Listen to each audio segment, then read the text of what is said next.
بسم اللہ الرحمن الرحیم۔ السلام علیکم۔ سابق وزیر اعظم عمران خان اور اسٹیبلشمنٹ کے درمیان جنگ طوالت اختیار کرتی جا رہی ہے۔ D G I S I اور D G I S P R کے خلاف سخت ایکشن کے لیے عمران خان نے فوج کے کمانڈر ان چیف کو 2 صفحات پر مبنی انتہائی عام خط لکھا ہے۔ اس خط کا کیا متن ہے، اس کے اندر کیا استدعا کی گئی ہے، کیا الزامات لگائے گئے ہیں، اس کی مکمل تفصیل اس ویڈیو میں آپ کے سامنے رکھنے جا رہا ہوں۔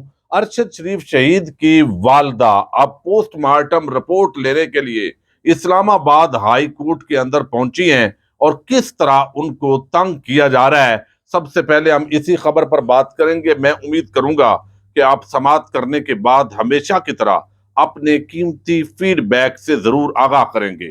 پاکستان کے صحافت کے اندر ایک بڑا نام ارشد شریف شہید، جس طرح ان کا مرڈر ہوا، جس طرح یہاں پر ان کے خلاف مقدمات بنائے گئے، پاکستان کی زمین ان پر تنگ کی گئی، وہ دبئی گئے، دبئی سے مبینہ طور پر ان کو نکالنے کے لیے کچھ عناصر متحرک ہوئے، اور اب یہ سارا کچھ جو کچھ ہوا وہ تو ایک بہت بڑا سانحہ ہے ہی، لیکن اب آپ دیکھیے پاکستان کا کس طرح کا گھٹیا جو ہے وہ گرا ہوا نظام ہے کہ یہاں پر ان کی والدہ کو جو پوسٹ مارٹم ہوا ہے پیمز ہاسپٹل کے اندر، اس کی رپورٹ نہیں دی جا رہی۔ اس رپورٹ لینے کے لیے وہ مختلف جگہوں پر گئی ہیں، نہیں ملی، اب وہ عدالت سے انہوں نے رجوع کیا ہے، اور اب یہ جو آج ڈیولپمنٹ ہوئی ہے کہ اسلام آباد ہائی کورٹ نے کینیا میں فائرنگ سے قتل ہونے والے سینئر صحافی کی والدہ کی جو بیٹے کے حوالے سے پوسٹ مارٹم رپورٹ کے حصول کے لیے جو دائر درخواست ہے، اس پر نوٹس جاری ہوئے ہیں۔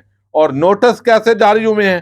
جسٹس عامر فاروق صاحب، یہ اگلے چیف جسٹس ہیں اسلام آباد ہائی کورٹ کے، اور موجودہ جو حکومت کے اندر موجود پارٹیز ہیں ان کی بڑی توقعات وابستہ ہیں ان سے، چونکہ چیف جسٹس اطہر من اللہ جو ہے وہ اب سپریم کورٹ آف پاکستان کے اندر وہ کسی وقت بھی جوائن کریں گے، تو شاید اب لوگوں کو یہ ریلیف شاید اس طریقے سے اسلام آباد ہائی کورٹ سے نہیں ملے گا۔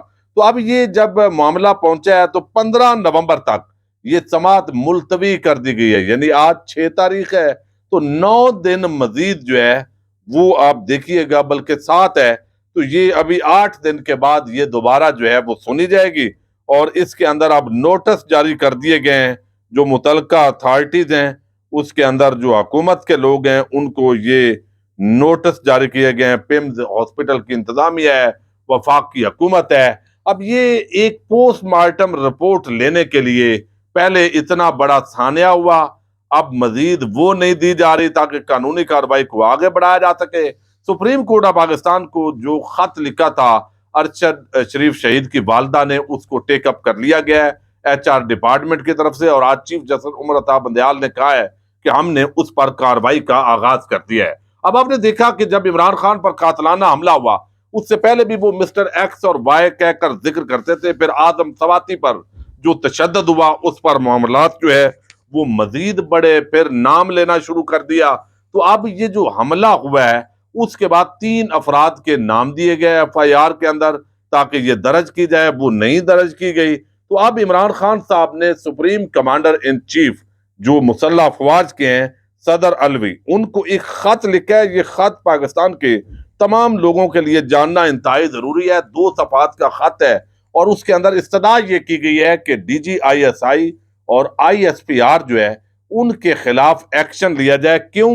وہ ساری چیز میں آپ کے سامنے رکھتا ہوں انتہائی توجہ کے ساتھ، یہ ساری چیز آپ نے سمجھنی ہے، چونکہ اس خط نے ایک نئی ہلچل مچا دی اب، اور اس سے پتہ چلتا ہے کہ اسٹیبلشمنٹ اور عمران خان کے مابین جو تعلقات ہیں وہ مزید کشیدہ ہوتے دکھائی دے رہے ہیں، اور ایک بڑی ایسی جنگ شروع ہو چکی ہے قانونی محاذ پر، جس کا اینڈ جو ہے وہ فی الحال کچھ کہنا قبل از وقت ہوگا۔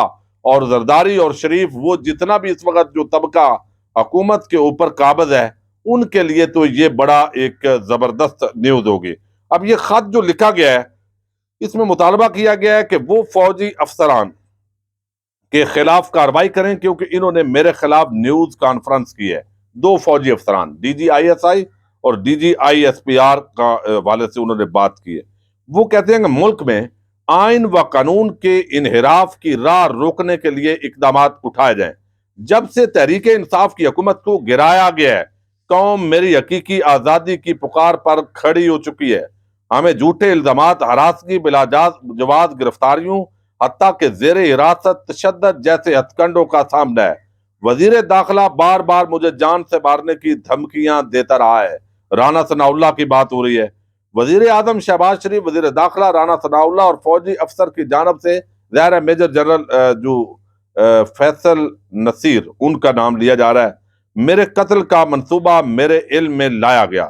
گزشتہ، یعنی یہ بڑی ایک عام چیز ہے کہ یہاں خط کے اندر بھی خان صاحب کہہ رہے ہیں کہ مجھے قتل کرنے کا ایک منصوبہ بنایا گیا ہے اور میرے پاس یہ اطلاع تھی کہ یہ 3 لوگ جو ہے اس معاملے کے اندر متحرک ہے۔ یہ بہت بڑا ایلیگیشن ہے، یہ ویسے ہی درخواست کے اندر نہیں دیا گیا بلکہ انہوں نے دعویٰ کیا ہے بڑا اس حوالے سے۔ گزشتہ ہفتے ہمارے حقیقی آزادی مارچ کے دوران اس منصوبے کو عملی جامہ پہنانے کی کوشش کی گئی۔ اللہ رب العزت نے مجھے بچایا اور میرے قتل کی کوشش ناکام رہی۔ بطور سربراہ ریاست اور دستور کے آرٹیکل 243(2) کے تحت افواج پاکستان کے سپریم کمانڈر کے طور پر آپ سے التماس ہے کہ قومی سلامتی سے جڑے ان معاملات کا فوری نوٹس لیں۔ صدر مملکت اپنی قیادت میں ذمہ داروں کے تعین کے لیے تحقیقات، ان ذمہ داروں کے محاسبے کا اہتمام کریں۔ بطور وزیر اعظم، میرے آرمی چیف اور D G I S I کے مابین گفتگو میڈیا کو جاری کر کے آفیشیل سیکرٹ ایکٹ کی دھجیاں اڑائی گئی۔ سنجیدہ ترین سوال پیدا ہوتا ہے کہ وزیر اعظم کی محفوظ گفتگو پر نقب لگانے کا ذمہ دار کون ہے؟ تو جو آڈیو لیک ہوئی ہے اس پر بھی انہوں نے کہا ہے کہ یہ بھی آپ دیکھیں کہ اس کے پیچھے کون ہے۔ وہ کہتے ہیں وزیر اعظم کی محفوظ لائن پر یہ نقب قومی سلامتی پر اعلیٰ ترین سطح کا حملہ ہے۔ امریکہ سے ہمارے سفیر تبدیلی حکومت کی امریکی دھمکی پر مشتمل مراسلہ بھجوایا۔ میری وزارت عظمیٰ کے دوران اس مراسلے پر قومی سلامتی کمیٹی کا اجلاس ہوا۔ قومی سلامتی کمیٹی کے اجلاس میں واضح کیا گیا کہ یہ ہمارے اندرونی معاملات میں ناقابل قبول مداخلت ہے۔ سوری، بڑی عام بات ہے آگے۔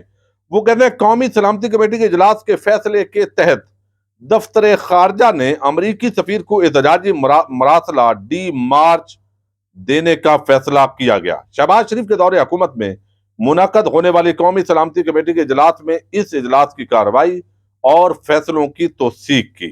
27 اکتوبر کو آئی ایس آئی اور D G I S P R D ڈی جیز نے مشترکہ پریس کانفرنس کی۔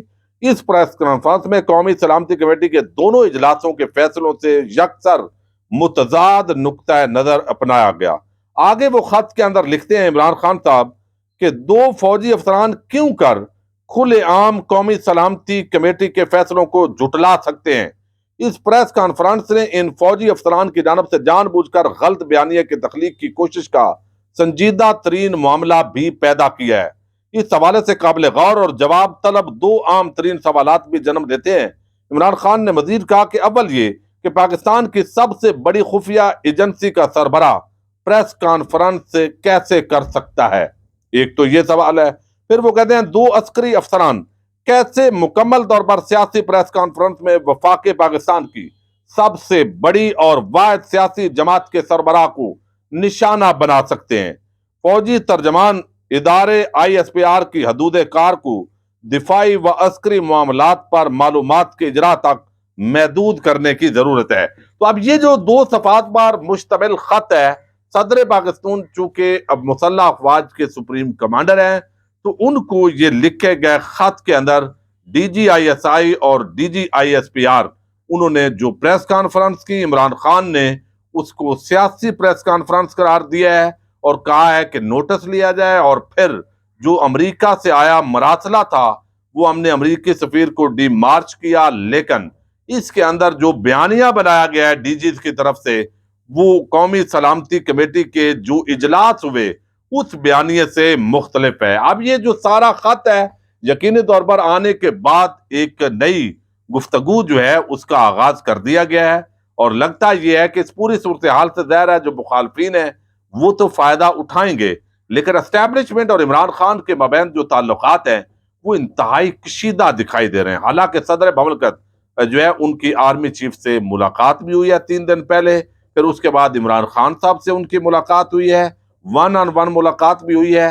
اس کے باوجود یہ تلخی بجائے اس کے کہ کم ہو، مزید اس کے اندر اضافہ ہو رہا ہے، اور پھر عمران خان جو انہوں نے فوری طور پر لانگ مارچ کی کال بھی دے دی ہے، اور کل سے وزیر آباد سے لانگ مارچ شروع ہوگا، اور پھر اگلے 2 ہفتوں کے اندر وہ اسلام آباد پہنچے گا، اور اسلام آباد پہنچ کر کیا وہ پنڈی کے اندر رہے گا یا وہ اسلام آباد آئے گا، یہ بڑا ایک عام سوال ہے۔ اور لانگ مارچ کا جو رخ ہے وہ پنڈی کی طرف جو کرنے کی بار بار بات ہو رہی ہے، اس کے پیچھے کیا جو ہے وہ معاملہ ہو سکتا ہے، اس پر بھی ہم اگلی ویڈیوز کے اندر ذکر کریں گے۔ لیکن یہ خط جو ہے اس نے ایک نئی بحث کا آغاز کیا ہے، اور آپ بھی اپنی قیمتی جو آراء ہیں، فیڈ بیک ہے، اس سے آگاہ کیجئے گا۔ اجازت دیجئے، اللہ حافظ۔